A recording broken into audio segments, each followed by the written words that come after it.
And artists have been important to Maine almost as long as we've been a state. Few of them more important than Maine's first family of art, the Wyeths. Now there's a new exhibit involving 3 different museums. It's shedding a new light on the work of Andrew Wyeth and the fact he had a lot of help and inspiration from most of us hadn't known about before. 207's Don Kerrigan went to the sea to bring us that story. Andrew Wyeth created one of the best-known American paintings of the 20th century, but it likely would never have happened without his wife. Was she a significant influence on his work? Oh, absolutely. Like, without a doubt, 100%.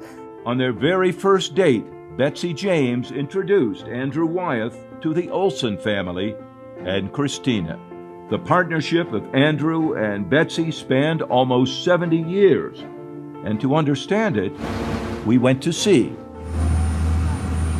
To Benner Island and Allen Island, about 4.5 miles out from Port Clyde, led by the curators of 2 of Maine's best-known art museums. Extremely beautiful. Kendall DeBoer from the Colby College Museum. Ability to break away from the expectations that come with the Wyeth name. And Francesca Soriano from the Farnsworth in Rockland. You know, she grew up in a creative environment, and I think that no doubt really had a big impact on her and kind of what she would bring throughout her life. Their museums and the one at Chadds Ford in Pennsylvania are mounting a rare joint exhibit about the work and artistic influence of Betsy James Wyeth. She's fundamentally a creative force, and I think that manifested itself in a lot of different ways, certainly with the designs of art buildings, designs of interiors, like an eye that she had for collecting certain objects.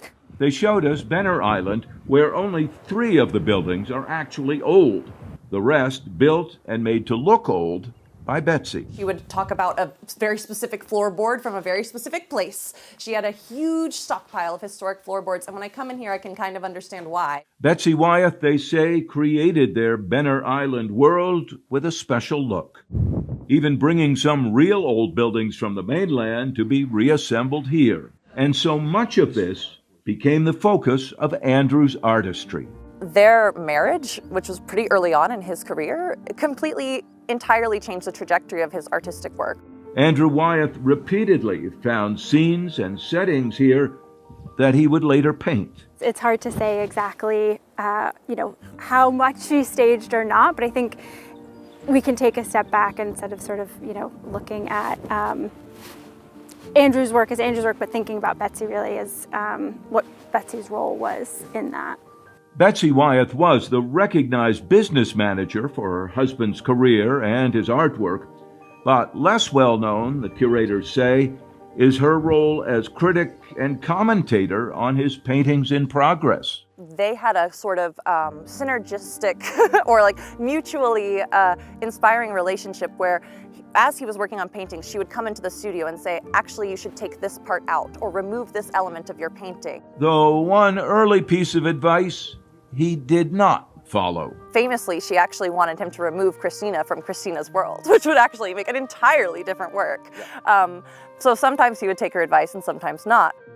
Just across the channel from Benner Island, Betsy created a very different kind of world on Allen Island. Almost a village look with roads and walls and a very different style of buildings. Her vision. In a film produced by the Farnsworth, their longtime friend Peter Ralston says the Wyeths' lives and success were clearly a team effort. But, Andy would work with pencil, paint, his medium. Betsy worked with construction crews and carpenters, and she was an astonishing architect. She had a vision every bit as unique, powerful. The museum's exhibits capture all of it through sketches, notes, and personal items and paintings. I think that Betsy's intriguing because it's not that she's a painter, it's not that she's a sculptor, but she still has this really strong artistic sensibility that is truly deeply interwoven in the visual culture of Andrew Wyeth's work that we have come to appreciate so strongly. On display at the Farnsworth is one of Wyeth's most famous paintings, titled Her Room. The room is in their mainland house in Cushing. The her, we are told, was Betsy. Not only did she name his paintings, not only did she market and reproduce his paintings and do all the archival work to save information about them, she also was very much like, remove this, change this. The things that we think of as Wyeth, synonymous with Wyeth, are equally part of her imagination as they are to his skill in executing it in paint. On Allen Island, the dominant building is the old sail loft, moved in pieces from Port Clyde and rebuilt here. Standing high above the water, it is part of Andrew Wyeth's last painting, completed, they say, just before he died, showing both their natural world and the one created by Betsy, and named, once again, by her, the painting titled Goodbye.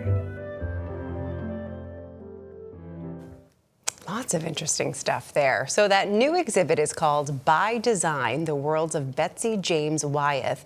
The first part of that exhibit is already open at the Farnsworth Museum in Rockland, and they'll be adding even more to it next month. The Colby College part of the exhibit opens this summer at Colby's downtown gallery. It includes works by 4 current artists who spent time on those islands and created their own works based on that inspiration. The islands are now owned by Colby College, given to the college by Betsy Wyeth. They run programs for both art students and science students there. The general public can't visit yet, but they are working on a plan to allow it.